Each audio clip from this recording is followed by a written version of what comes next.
All right, so I've actually got a breaking story here for you folks.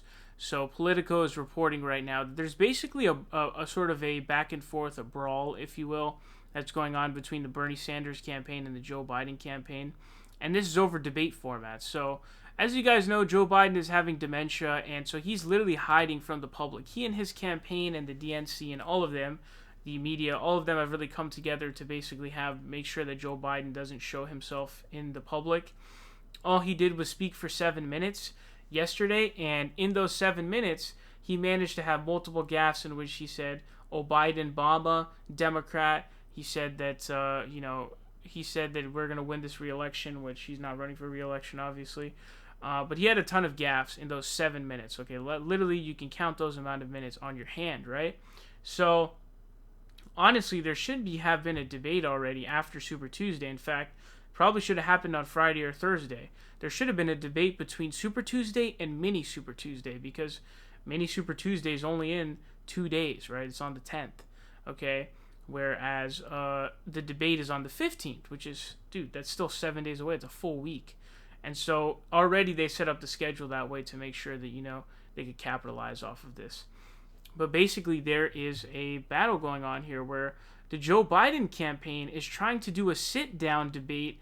So not only are they sitting down and instead of standing at the podiums, but in addition to that, instead of being a one-on-one debate, it's going to be a debate where voters ask questions. All right? So it says the format for the next debate in Arizona, their first since Biden's blowout Super Tuesday victories, would have the candidates seated for the first time this election cycle and take multiple questions from the audience. Quote, why does Joe Biden not want to stand toe-to-toe with Senator Sanders on the debate stage March 15th and have an opportunity to defend his record and articulate his vision for the future, asked Jeff Weaver, Sanders' senior advisor.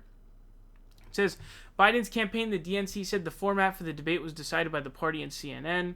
We will participate in whatever debate CNN chooses to stage.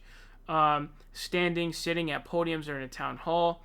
Biden's deputy campaign manager, Kate Bedingfield, said, the problem for the Sanders campaign is not the staging of the debate, but rather the weakness of Senator Sanders' record and ideas.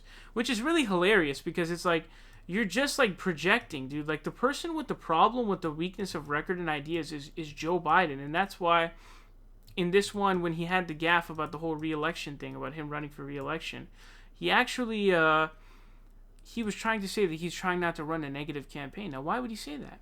The reason why he's saying that is because he doesn't want them going after each other on their record, because whose record is the worst? Joe Biden, right? You're talking about NAFTA, permanent trade relations with China. You're talking about the Iraq War. You're talking about the bankruptcy bill. You're talking about just so many different things. The crime bill. I mean, it's honestly insane just how horrible this guy's record is, right? And it's just so insulting to our intelligence that they would even, say that. It's absolutely insane. She continues to say, we want to have an exchange of ideas next week in Phoenix. Some Dave Rubin action. We look forward to taking voter questions in the town hall style setting. It is odd to see a campaign that says it is based on revolution arguing for the status quo, because this is how every other debate has been done. Why is Senator Sanders opposed to a little change? So they're trying to, they're so shady and shifty, and I think they probably have, these groups of, talking point creators, probably headed by, Neera Tanden and the Center for American Progress. But they're just trying, they're trying to troll us with this stuff, so what they're trying to do is, instead of having a one-on-one debate where Joe Biden has a lot of time to hang himself, by basically showing that he doesn't know what he's talking about and that he's not coherent and that he's cognitively impaired.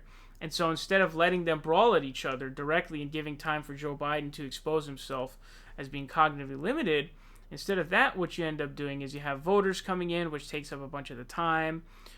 You have it so that Joe Biden has less of a chance to really be exposed as being cognitively limited and unfit to be president of the United States. So that is what the DNC is trying to do. That's what their campaign is trying to do. And it's funny that they do this because in the same article they claim that, no, we're not trying to push for this. Yeah, you are. You're literally going to bat for it. And then it's what a campaign says based on revolution, arguing for the status quo, based on a debate style. That's so stupid. That's like arguing for changing cup color because, oh, your campaign's for a revolution, but you want to keep red coffee cups instead of blue coffee cups at the debate. Like, it's so stupid, dude. Are you kidding me? And also, it's not revolutionary either. They've done this stuff before in the past, so it's not anything like crazy new. In fact, it's actually the oldest thing in the book. I'm pretty sure. I think I was watching this Nixon JFK debate, and they were sitting down, and then it was like, I think it was voters asking questions. I don't know if it was voters asking questions or if it was the moderator. I forgot, but I think it was voters. So it's not like anything that's new at all, not even close. But yeah, these are the tricks that the Biden campaign, the media, the DNC, and all of the institutions that we're fighting right now are coming up with. And I hope Bernie goes to bat hard, because if he doesn't get this one-on-one debate, this election is practically over. So this is the shenanigans that the DNC are up to, and I thought that I would update you on it.